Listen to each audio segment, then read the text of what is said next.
Hey there, ladies and gentlemen, and welcome to the fourth episode of Tech Talk. For our first-timers, our show's all about updating you with the latest local and international technological advancements. As for the rest of our tech heads, you know how this goes. Now, let's take a look at some news. From China, continuing with our trend of technology making our lives much more easier, China's embracing efforts towards enhancing AI and integrating intelligence into its products. The Chinese tech giant Huawei has invested millions of dollars into 5G network communications, which is specifically geared towards transmitting AI-specific information necessary for it to operate efficiently in real time. As the third largest smartphone distributor in the world, Huawei aims to create a unique smartphone experience whereby users will hold in their hands their own electronic personal assistant. Cool, right? The AI installed onto their smartphones would not only help you with everyday functionality, like making the software run more efficiently, but also up your photography game by enhancing your photos, like we mentioned in the previous episodes. We'll check that out in a few in our gadget review section. And it doesn't stop there. Much like Google's Waymo, Chinese search engine Baidu is investing its AI efforts towards self-driving vehicles. In a day and age where booking a cab or a driver is as simple as a wait taps, why not automate the process while we're at it? I'm down. Looking to break language barriers? Chinese information technology Flytech researchers have developed a powerful voice recognition software from which they've made a translation device that works in real time. Of course, powered by AI. Duh. China's central government and lax information privacy policies have allowed the AI industry to boom as developers can continue to splice algorithms into the stunning tech that we either are or soon will be holding in the palm of our hands. Talking about apps have changed the way we interact with the world around us. From online banking to grocery shopping, developers have made our lives a lot more easier.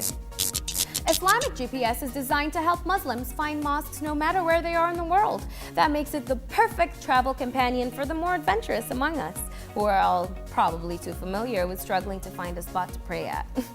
The app is also perfect for pilgrims or people performing Hajj and can be used at any point during their journey no matter where they're coming from or where they may find themselves along the way. The app also features a Ziyara section, which suggests great nearby historical and significant sites users might want to check out, making it incredibly useful for Islamic history and/or culture enthusiasts. The app's creator, Iqbal Hussein, aims to develop the app even further by combining it with virtual reality tech. For example, did you know that there's a 100-year-old mosque in China that you can't visit? That's pretty exclusive, but Islamic GPS has got us covered. With a VR headset, you can view the Islamic structure in all its glory. The app has been praised for linking religion and heritage with the practical and instant nature of modern technology. Since its launch in November 2016, Islamic GPS has accumulated 50,000 registered users, the bulk of which hail from Indonesia and other countries such as the UK and the US. Hussein came up with the idea whilst in Istanbul, struggling with the language barrier. He came up with a brilliant idea for Islamic GPS so that others in similar situations can rest and pray easy.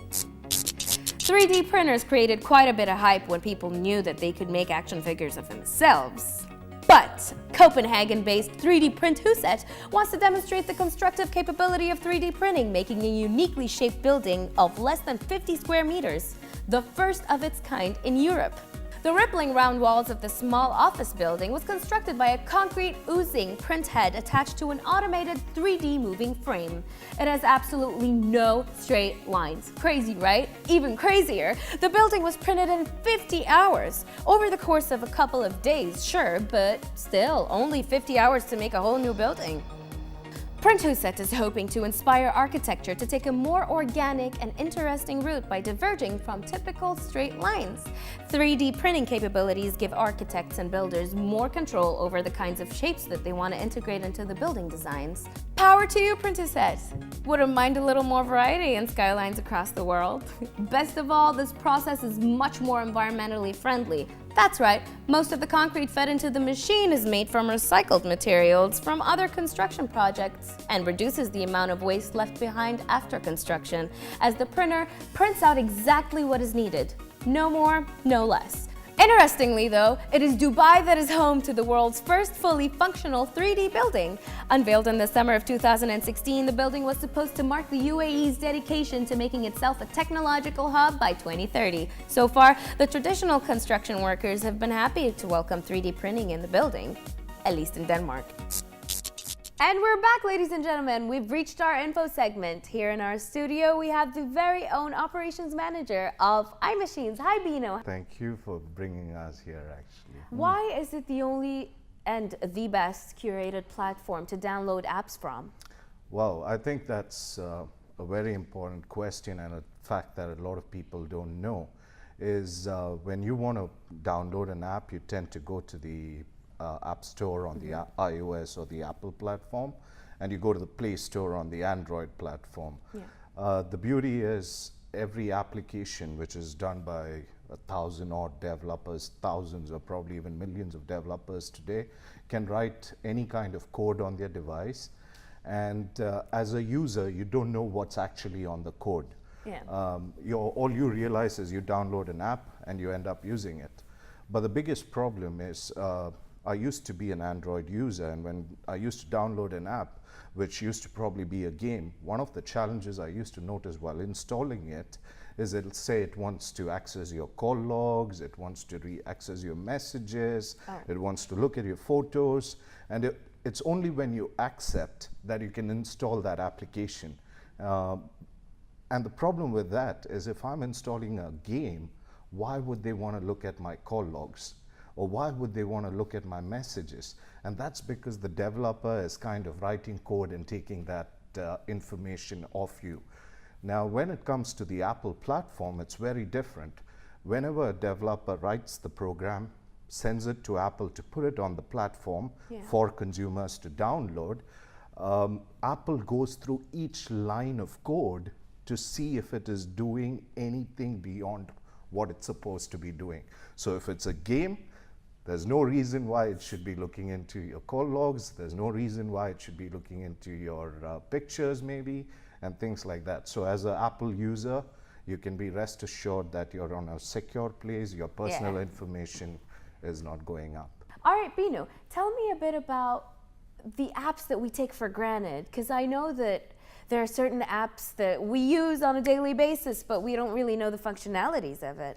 See, I think just as an example, Google Maps, right, is probably there on all Android devices. It's probably downloaded by most users, even on the Apple platform. Pretty much. Google gives you a beautiful feature, which is the traffic update. So when you are driving across locations, you get to know whether there's traffic on the route and things like that. I use that a lot. You wouldn't even know. which is very interesting when you think one step above to understand how is that traffic information coming onto the maps. It basically means it's an Android user who probably is not using Google Maps, but Google is taking information from his device to know that he is on the way, he is stuck in traffic, and that's how they see when they see a lot of devices at a particular place. They get to know on this road there's a traffic jam, this is how long it's taking to go. So one way it helps us, but then if misused, could be a bigger problem for us. So I think that's where we take for granted certain, and this is just an example, there's quite a few apps like Facebook and a lot of other ones where we don't realize what's actually happening in the background. We download it for our functionality, for our usage, but it's doing a lot more than you realize in the background. Bino, let's talk a bit about browsing. I use Safari on my laptop and my phone. I want to know a bit more about Safari, actually. Safari is one of the best browsers that's there. Of course, there's a lot of features which determines which is a good browser based on how it can get data and things like that. But what's critical in Safari, and talking on the lines of privacy, is that it has this beautiful functionality called as private browsing. So whenever you go into a website, and probably you've seen this, say you're searching for a trip that you want to go to, maybe the Bahamas, you search Bahamas on any browser, and tomorrow you go to maybe Facebook, you start seeing Bahamas great places to visit, restaurants. Yeah. And that's because all of this is kind of getting your information, feeding it up, and there's a lot of technical terms like cookies, cache, Yeah. etc., that is on the technical side of it, on how they get this information. In Safari, there's this beautiful feature called as private browsing, which when you enable, everyone goes blind except you. So That's perfect. It means that there's no one stalking my activities. exactly. So you get full control and complete privacy on what you're doing on the internet without anyone being able to see what is actually happening. And what if I was a parent and I wanted to control the content that my kids were watching?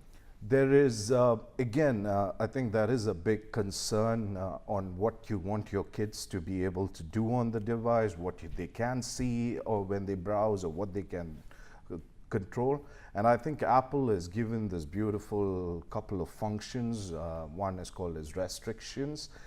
There's also one called as guided access, which kind of allows you to control what your kid is doing on the device, irrespective of whether you're with him or without being present with the child.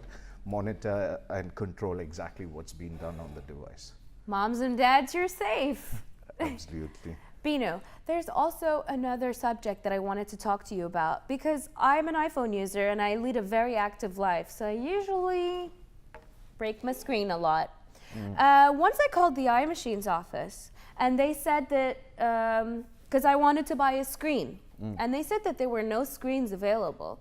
Is that true? Because it's confusing. I go to outside shops and they say there's an original screen for a certain amount of money and there's a copy one screen for a certain amount of money. Can you just clear that out for us? So I think as an Apple authorized service provider, and why we say we are Apple authorized service providers is Apple maintains a high quality of the products that comes to us, the products that goes into the device and things like that. Now in our region or the whole of Middle East, changing just the display is not an option at this time. So ideally when there is a display issue, what happens is when you go to an unauthorized place, ideally, they'll say, do you want to change your display? They say it's original, duplicate, all of that stuff, but actually it is not ideally coming from Apple in the right way. And effectively what will happen is he's going to open up your device. He says he's going to change the display only, but you have no control over the quality of this display. If he's going to take some other part from your device, he's going to put this back to you on the device, and it might work, it might not work. And after some time, there is definitely going to be a failure because the quality is not maintained. Eventually, you're going to come back to us saying that, hey, my display was broken, I got it replaced by someone else, and now it's not working, and the Bluetooth is probably not working, my calls are dropping and things like that, and we won't be able to touch your phone because it's been unauthorized, modified it by another place as well. So it's definitely not recommended. Always go to an authorized service center. They don't replace or just fix the display. They take your phone in, give you another phone. It's worth the peace of mind that you basically have. Super, thanks for joining us. See you next time. Thank you so much. Thank it's you, my Binu. pleasure. Our pleasure. Welcome back to the show, ladies and gentlemen, and this is our gadget review segment presented by yours truly and the awesomest co-producer ever, Khaled Hijlis. Thanks. Our first gadget is the robotic starter set. Use stuff like QB bricks or Legos paired with the microcontroller infused power brain right here to build your own unique robots. The robots can be manually controlled via Bluetooth. The power brain is a red cube that sends data and energy throughout the robot. A motor module can propel wheels or fans, whilst a pivot module lets your robot move from the left to the right. The TinkerBots app for smart devices lets you craft the robot of your dreams. You can make your robot dance or walk in any direction. The TinkerBots app also allows you to set the standard movements as well as teach your robot manual moves on the go. If you're feeling extra brave on the tech front, get into Arduino and program the robot to act how you want it to. The robotic starter set is perfect for getting anybody from any age group into the groove of the robotics field with its simple-to-use interface and creative execution. Now, you know what we have here today? Oh yeah, the P20 Pro, guys. Hold on, let's try. We have the first unboxing in Bahrain. Exciting, right? Yeah, Huawei gave it to us as a gift for our show. Now let's do this. Okay. You got the nails. So. Again. This happens every time I try to unbox something on TikTok. It gets stuck. Okay, no, I need your help, man. Hold up. No. Let me try and do this. Hold up. I'd offer my car keys, but... Okay. Never mind. Here we go. So nice We and got fresh. it. Okay. So, Do the honors. it's got a triple camera, which is super exciting in this day and age. Oh, Yeah. almost dropped it. Okay. I got you. Okay, this is super cool. It kind of has a... Okay. And I dropped the Apple Watch. You just turned it on. The first P20 of Bahrain. Okay. Super great for taking videos, super great for taking photos. You want that aesthetic looking sunset, you got it right here. Look, Khalid, it's got 3 cameras right here. Triple camera, yeah. This is awesome. This was the AI powered camera we talked about last time. Exactly. See, it's like having a personal assistant. Do you remember those like devices our parents would have, the mini laptops? Yeah. Kind of like that, only a lot more modern looking. Yeah. Oh my God. Remember those though? By the way, you can probably take really good videos with this. So for anyone who's, into filmmaking, do you just want to take a video of your friends acting stupid, post it on Snapchat? No, this is super cool. I'm gonna give you a proper review on using the P20 Pro next time for sure. Donna, it's also great for taking photos at nighttime. It reduces the grain that's available in most photos. On Yeah. your phones, when you take a photo at nighttime, generally it has a lot of grain. Yeah. The P20 Pro actually has an AI that reduces the amount of grain that appears on photos taken in the dark. Yeah. The night mode on it is super, apparently. I mean, I saw the video from the news segment we did the other time, so now we gotta try it out and tell you our honest reviews. By the way, talking about taking videos, for those who like to take videos, there are many filmmaking videography post tools such as Avid, Adobe Premiere, or even Edius. But Mac came up with a simpler version, iMovie. Indeed, iMovie has always been a revolutionary application for macOS devices, including iPads and iPhones. For the filmmaking enthusiasts among us too, the platform gives us the capacity to publish our films and view them on a wide variety of devices, including Apple TV. The application boasts a stunning 4K resolution, and its easy interface makes splicing footage together a piece of cake. Keyboard shortcuts have also made the editing process much more quicker. And for those with the newer devices, the touch bar displays the most useful shortcut commands for your convenience. A number of high-quality filters exist within the software, so if you're a hipster into monochrome or sepia tone flicks, then iMovie's got your back. You can apply these filters to individual sequences or to the whole movie. It also features various animated titles to give your movie impressive titles and credits. Yeah.